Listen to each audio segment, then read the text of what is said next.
Greetings and salutations! Welcome to a video about audio. Today we're going to talk about records. Some folks have asked me to go through my records and show some of my favorites. And I figured we'd kind of kick back and do that. We're hanging out in the kitchen. Got you up on the tripod here. And I figured we would start out with 12-inch singles because they are undoubtedly some of the coolest records ever pressed.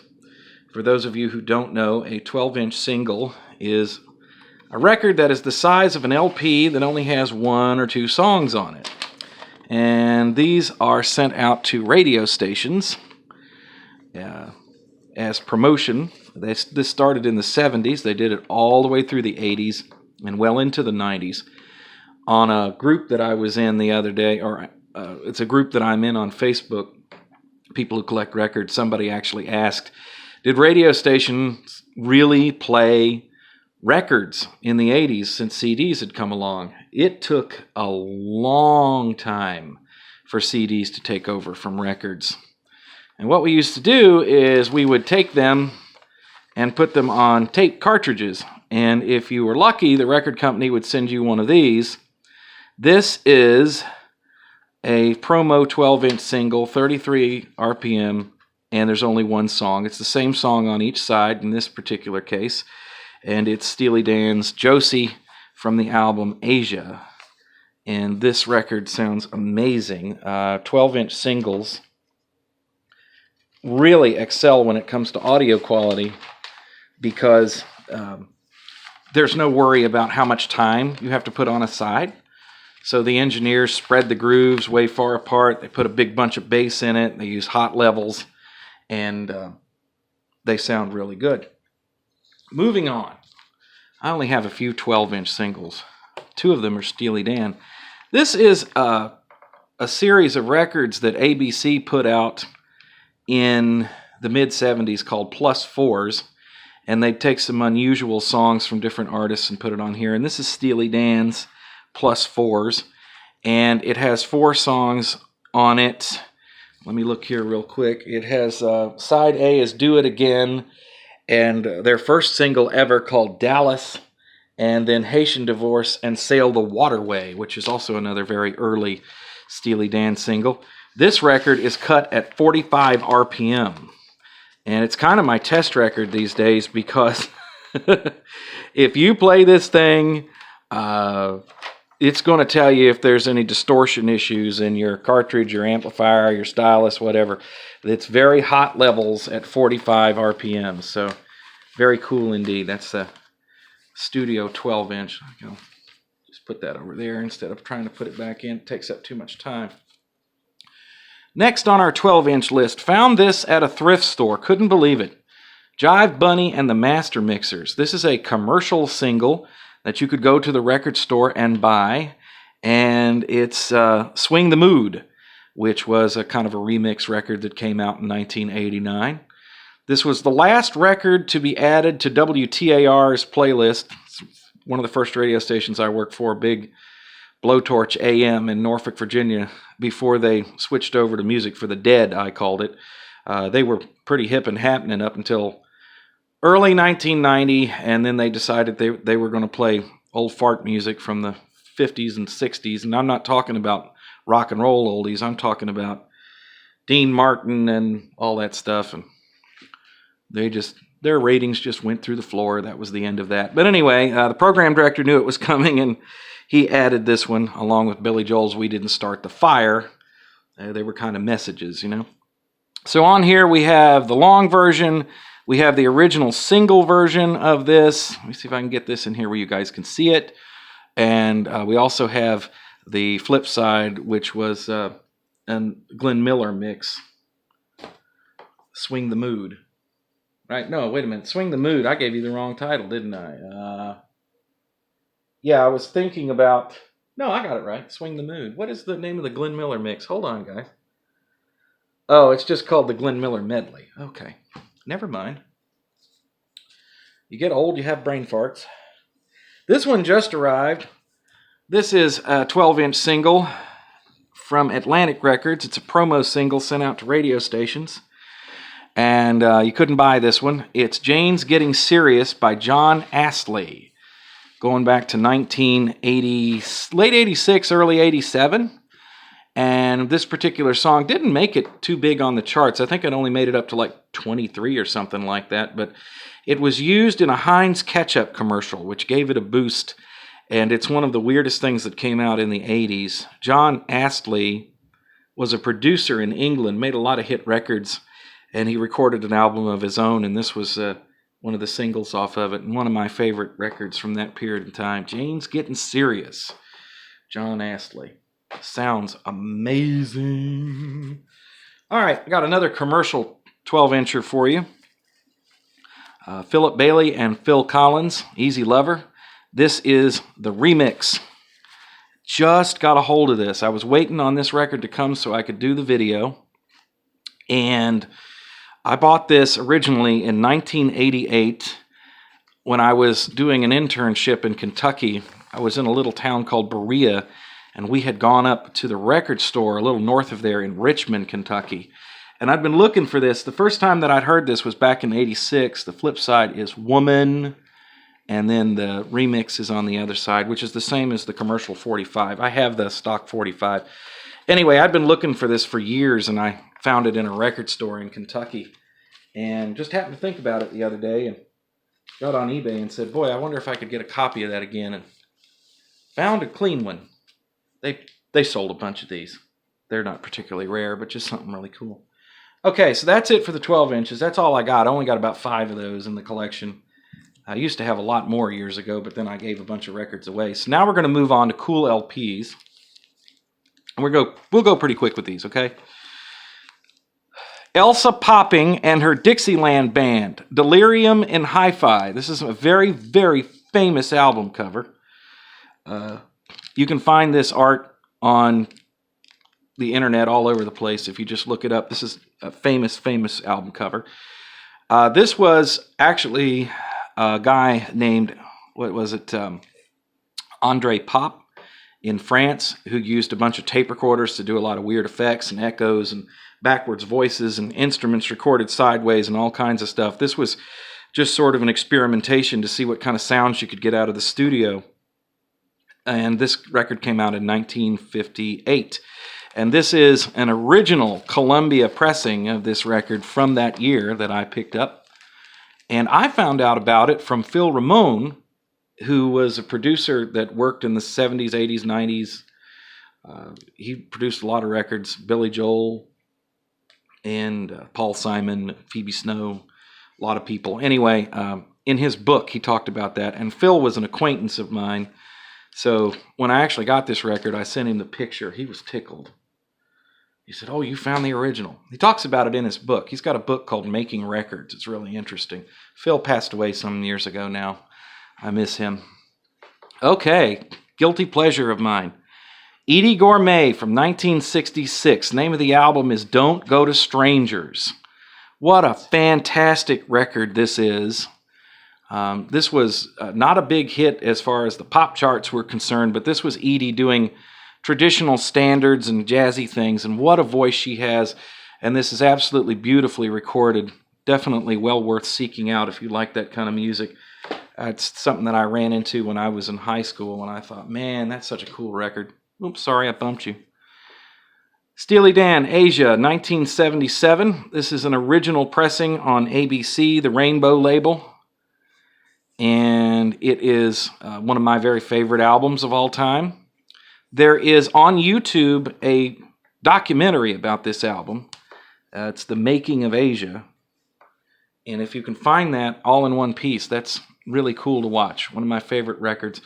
Stellar sound out of this, mastered by Bernie Grundman, and that's one of the original cuts. Okay, just when we were talking about quality, let's dive for the gutter, ladies and gentlemen. Okay, I love, and I do mean love, records that have, let me adjust you here. You're a little crooked. There we go.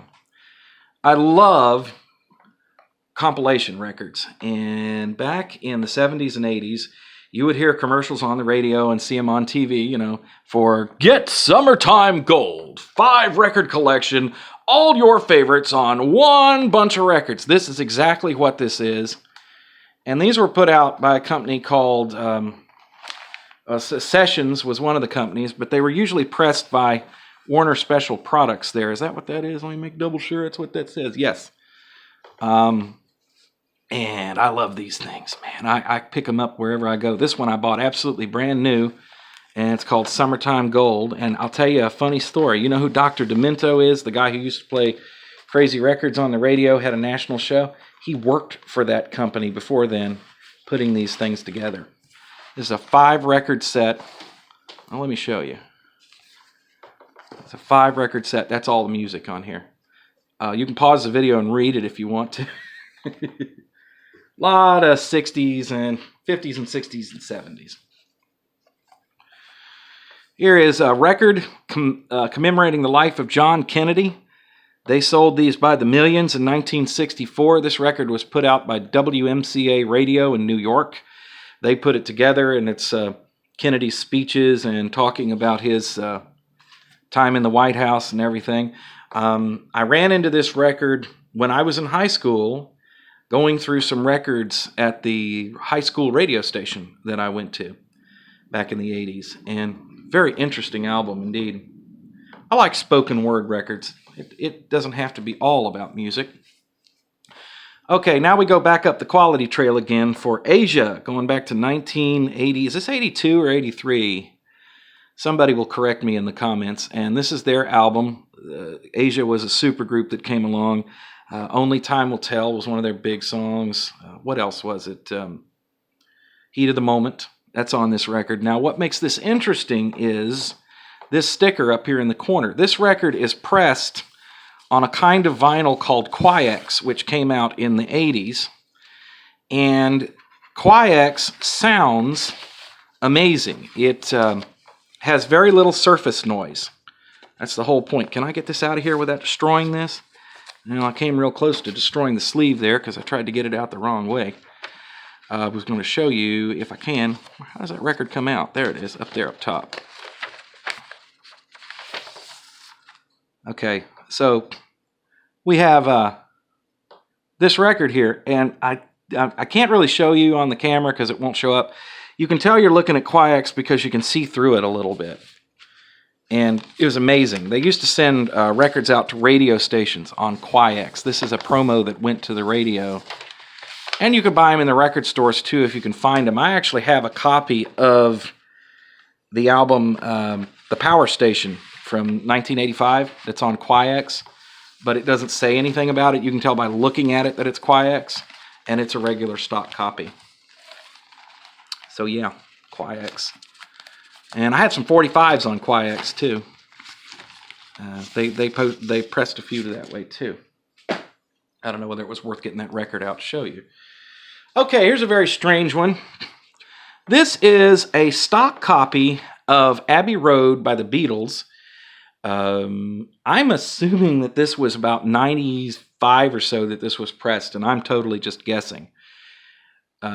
This is the original Matrix master that Capitol Records used in 1969. This is not a remastered version of this album. It sounds very different even from the original 1987 CD. It doesn't nearly have the bass in it. It sounds like a record. This is how I remember hearing this album when I was a little boy. My brother had a copy of this, and I remember sneaking up and staying up real late at night, and we were listening to this record in the den. And I was worried about my dad coming in and yelling at us, but he didn't seem to care, so we had a good time with that. And that's an interesting pressing. Here's one that people ask about all the time. I use this in some YouTube videos when I need to get some music that's not going to bug YouTube's copyright garbage. This is an album from 1968 by George Shearing called Shearing Today, and it's never been released on CD. And this was... there was a song on here called Morse Mode, which was the theme song for a fellow named Bob Calvert, who was a disc jockey that I grew up listening to. And got to meet Bob, and he turned me on to this album. It's really good. The name of the song that I use is Morse Mode. But this is like that. This sounds like that 60s sort of, hey baby kind of music. It's cool stuff. Very dated now, but still fun to listen to. All right, this is an original 1970 pressing of Bridge Over Troubled Water by Simon and Garfunkel. And these are, if you want to hear this album, this is the best way to hear it. There is a 1995 CD reissue box set that sounds almost as good, where they were able to dig up the original master tape. But this is just amazing. And what's really funny is they have on the sleeve all these promotions, and then on the other side, it's all the reasons why records are cooler than tape. See, tape was starting to be a thing right about 1970 for consumers, and Columbia didn't want to stop selling records, I guess, and they said how great they were. So there you go. That's the original Columbia Two Eyes pressing of Bridge Over Troubled Water going back to 1970, one of my favorite albums. Hang on just a second while I put this away, and we'll move on to the next record. The next record is Barry Manilow, the Manilow Collection. This goes back to 1985.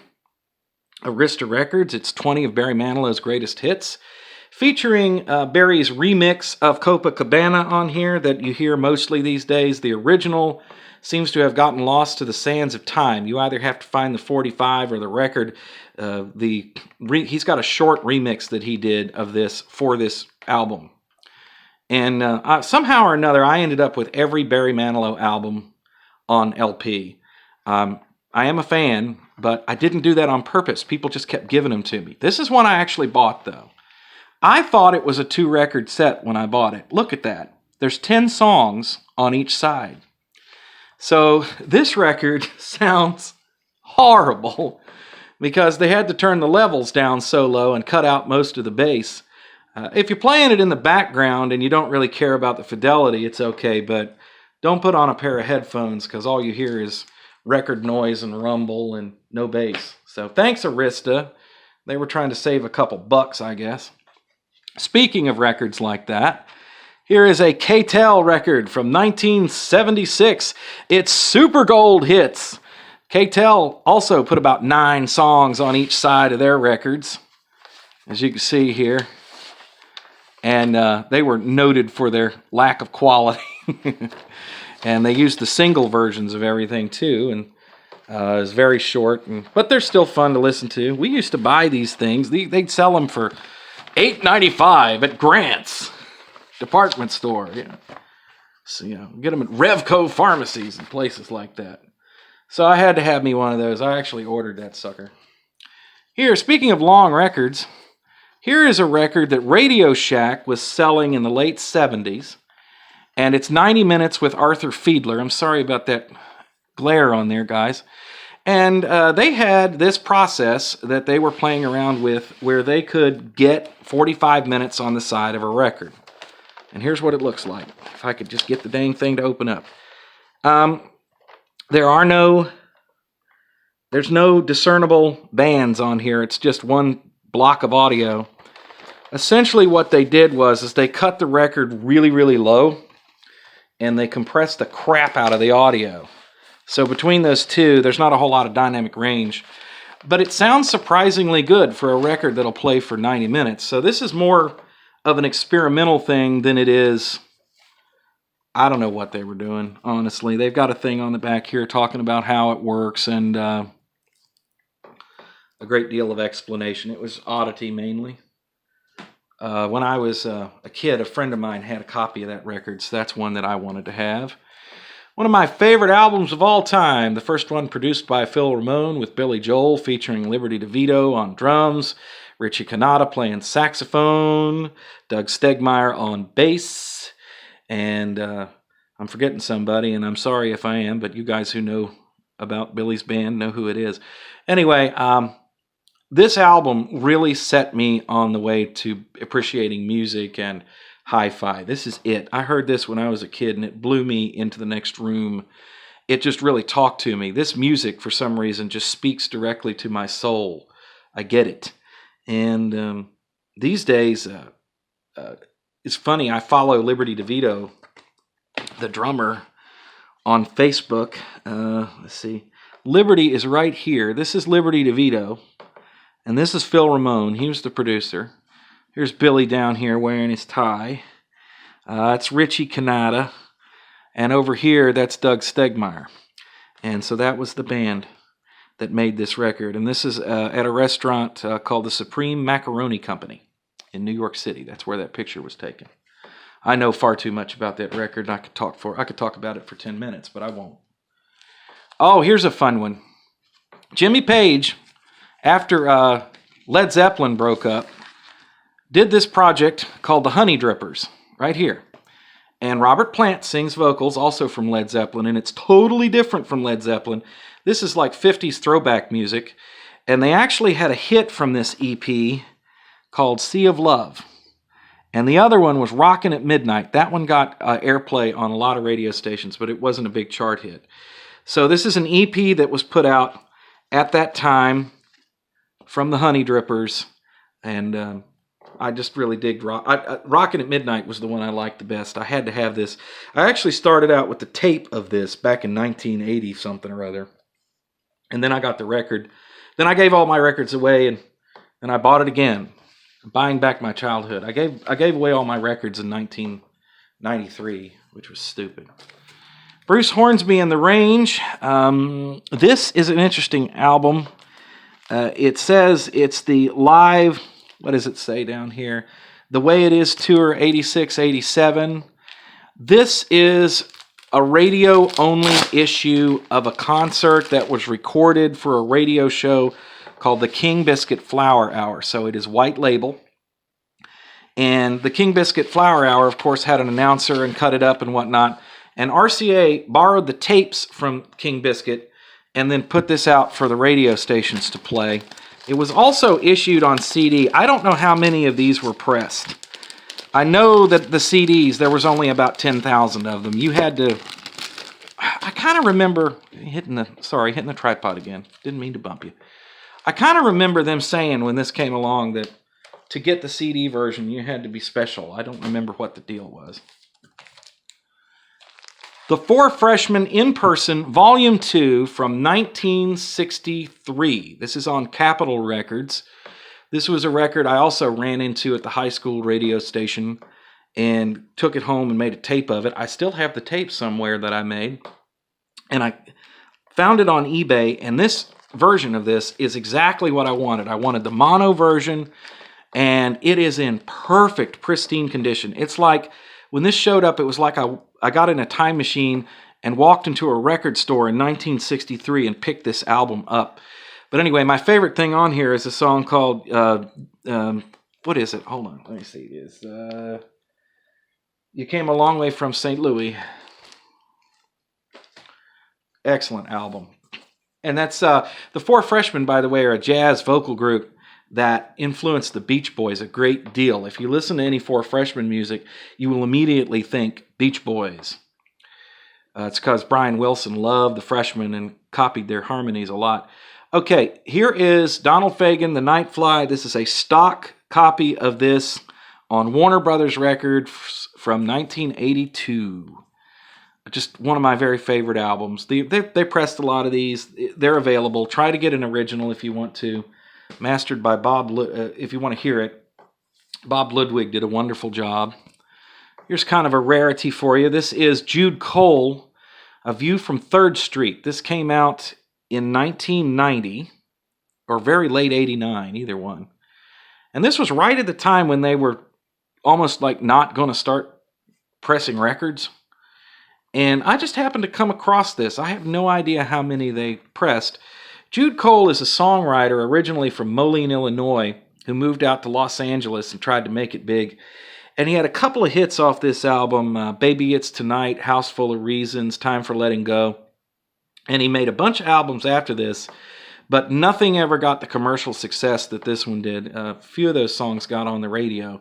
But he's still out there doing his thing, kind of a blues rock tinged kind of thing. It's just, I love this album. Every note on this is so cool. It's just sort of like straight ahead blues rocky stuff. It's fun. George Carlin's first solo album He's a comedian, of course, for those of you who don't know. This is AM and FM, going back to 1970. This is a signed copy. George actually signed this one. When and where, I don't know. He didn't sign it for me. I bought it signed. It's in mono. Here's another signed copy I picked up. This is an album that I remember from childhood. This is Cal Smith's Country Bumpkin. He's a country singer. He had a #1 country hit in 1974 with the title track on this record. This album is in excellent condition. It's on MCA Records.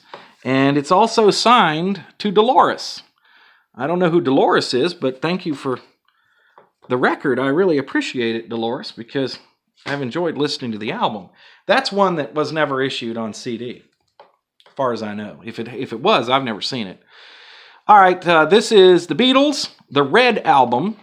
This would have been a mid-'80s issue of this, and you can tell by looking at the label. And believe it or not, this is what I wanted when I bought this, because I had this exact record at that period in time, and it was one of my favorites. I think I played mine until I blew it up here. But the Red Album, it's 62 to 66. I think our sun faded out, guys. Clouds done gone over the sun. I had the light on, you can tell. So, some very cool songs on here, as you can see. And then we have the same thing, but this is the Blue Album. I keep bumping you guys, I'm sorry. This is 67 to 70. And this one is an original Apple pressing. On Capitol. These did not come out in England. The Capitol Records put these out in the United States as a response to a bootleg that came out here, Alpha and Omega Beatles. And they hadn't really done any like greatest hits collections of the Beatles up to that point. So when that bootleg came out and started getting a lot of circulation, they came out with that. Beatles, Hard Day's Night soundtrack, American version on United Artists from 1964.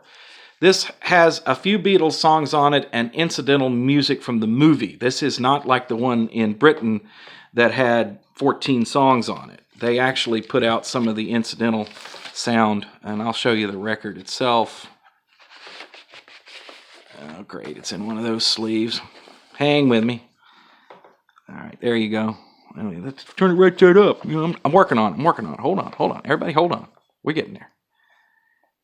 So there you go. I paid a shameful amount of money for that in a record store. I don't know why. It was an impulse buy. I never listened to it. But it's very interesting because it is the American version, and someday somebody somewhere will care. Hold on, getting it back in its sleeve. Okay, next. We're down to the last LP, ladies and gentlemen, one of the last two LPs. So let me show you how I've got this stored. This is an album called Look Sharp by a fellow named Joe Jackson, and he is British. This was a big record in 1979. The hit off of it was a song called Is She Really Going Out With Him, which was redone in 2002 or 2003 by Sugar Ray.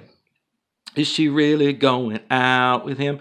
Anyway, the record company, which was A&M, decided it would be kind of fun to issue the first Joe Jackson album on 10-inch LPs. And that's what these are. These are 10-inch LP records. And they run at 33 1/3 RPM, and it's two of them. And the running order is slightly different from the original LP because they had to do that to make them fit. Okay, I'm sticking that in the wrong hole. Hold on a second. Let me fix that. I don't want to mess up my record. And I don't know. We're getting there. Hold on. Okay, and up here in the corner, they actually sent a pen with the record. See that pen? It says Look Sharp, and it's a real pen with a, you can stick it on your lapel or whatever. That was kind of an oddball that I had to have. All right, and Joe Jackson's Jumpin' Jive. It just stays in there with Joe Jackson's Jumpin' Jive. This is one of my favorite albums from Joe Jackson. I also have a couple more. I've got Big World and Night and Day. This was kind of Joe thumbing his nose at the record company. He'd gotten sick and his band had broke up. And before that, they were doing sort of a pub rock, punky sort of sound. And then he got sick, and when he got better, he decided that to fulfill his contract with the record company, he'd get a band together and he'd do old jazz tunes. And they put it out. I guess they had to. I don't know. There wasn't any hit off of that, but it's if you're a Joe Jackson fan, you know about that record. And it's got some nice, tasty horns in there. All right, we're going to wrap up the video with a few 45 RPM records. Okay, we're going to look at some singles next. And I don't have too many of these, but here we go. So, in the United States, the first time that most people heard of the Beatles was this record right here. Let me make sure I get this right so you guys can see it. Let me get the record out here. I Want to Hold Your Hand, issued in February of '64, and it is on Capitol Records. Flip side, I Saw Her Standing There, and I wish I had a picture sleeve, but I don't. This is what I got, and that's the way it is. Used to have the picture sleeve record when I was a kid. Used to have the picture sleeve with Strawberry Fields and Penny Lane, too. Used to have a whole bunch of stuff that Dummy gave away. And a little bit later on, Capitol decided that they would resurrect that spinny label here for the Knack. And this is My Sharona from 1979. Let me make sure I'm showing you the right side. Yeah, I think it is. Yes. Okay. My Sharona from 1979. My Sharona. Those of you who listen to my country show on the radio get a kick out of this. Here it is, ladies and gentlemen. The Kentucky Headhunters. My Daddy Was a Milkman. That's the flip side of, what was the flip here? Is Oh Lonesome Me. This was the biggest hit that the Headhunters ever had, I think. And the flip side is My Daddy Was a Milkman. The Kentucky Headhunters is a band from the eastern Kentucky area where I did my internship when I was in trying to graduate from radio school. And I'd heard about them while I was there. And then later on, here they come with that record. That was pretty awesome. All right, 1980s classic here. Living in a Box by Living in a Box. I bought this 45 for my brother, actually. He wanted me to make him a cassette tape from 45s. So it would be like one of the mixtapes we made when we were kids. So I drug out the tape deck and I made that. I put that on there for him. Here's another one going back to my time in Kentucky. This was hot on the radio at the time. I remember playing this. This is Cheap Trick, The Flame, the single version on, there it is right there, on Epic Records, I believe. Right, yeah. Oh, wait a minute. Is it Epic? Who put this out? Why does it matter? Oh, no, I was right. It's Epic. When I was playing this on the radio, we had the white label vinyl pressing of this. This is the commercial polystyrene, but it's the same song, and it sounds just as good. Speaking of polystyrene, this is one I only play a couple times. This is Michael Jackson's Billie Jean, the original single. And on the flip side is a song that I used to use on the radio. Let me turn this around so you can see it. A song I used to use on the radio called Can't Get Out of the Rain. And that is Michael Jackson with Stevie Wonder. Stevie doesn't sing, he just plays on the record. And I don't know if this was ever issued on CD or not, but I used to use it on rainy days on the radio. You can't get out of the rain, baby. Weird record. All right. Got a British record for you, a British 45. I bought this from a British record store and had it shipped over here. This is For Your Eyes Only, Sheena Easton from the movie of the same name. The opening credits to that movie are absolutely amazing. The James Bond movies in the 80s and the 90s always started out with like a music video, and she sings in it. And I remember going to the theater and seeing that. It just blew me away. So, had to have the single. Got another Sheena Easton for you. This is an American pressing. Modern Girl. One of my favorites from her. On Liberty Records. And that's a picture sleeve. Another British single for you. Another one of them records like from... This was from 83. This is Promises, Promises. And I was kind of shocked when this came to me because... I found out that the American version, the one that was actually released on Liberty or EMI in the United States, it's EMI Records, not Liberty. The one that was released in the United States is pitched up, and it runs faster than the original British version. And I have a couple of compilation CDs that have good clean copies of that particular record on it, and they're pitched up as well. So obviously, that was the version that became the de facto. But when you first put this on, you think, oh, it's running slow. It's just the way they did it. And if you go get the album version of that, you're going to be disappointed.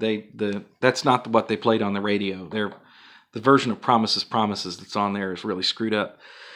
All right. This is Steve Martin and the Two-Ton Commons doing King Tut. The Two-Ton Commons are actually the Nitty Gritty Dirt Band. And on side A is the King Tut, the parody record. And on side B, you have Steve playing some banjo, which is really good. He plays some bluegrass on the other side. And a lot of people don't know it, but not only was he a successful comedian and actor, he's a damn fine banjo player and guitar player too. Steve Martin was. When Jack White did that project not too long ago where he was recording stuff like they did back in 1920s, Steve came and played banjo on that, and it sounded wonderful. Okay, this is the Beatles. That's the Beatles, man. And it's from... This record was actually issued in the 70s sometime, 77, 78. And let's see, which side are we looking at here? This is A Day in the Life on this side. And when you flip it over... It is Sgt. Pepper's Lonely Hearts Club Band with a little help from my friends. These were never released as singles from the original Sgt. Pepper album, but they decided that they were going to put those out. And saw that one on it's Spencer's channels. It's WABC Radio 77. He's an engineer that works for WABC and uploaded a lot of 45s. He used to have a copy of that on his channel, but I don't think you can post anything Beatles now without getting busted. All right.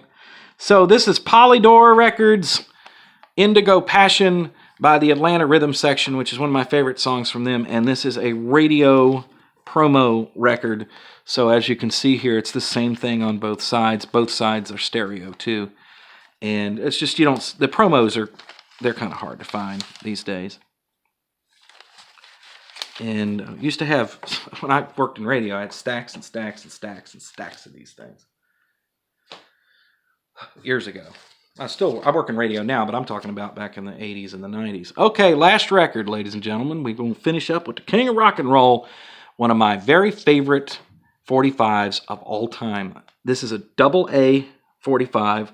Little Sister on side 1, and his latest flame, Marie's the Name, on side 2. And this was released in 1963. This is the original mono RCA. Take a look at the record itself. Beautiful shape here. Gorgeous thing. This was a gift. I happened to mention that I wanted it, and my lady Cindy got this for me for my birthday. And I was like, wow, where'd you find that? And so, yeah, I got... now, what you've seen here is just the cream of the crop and the tip of the iceberg and all that.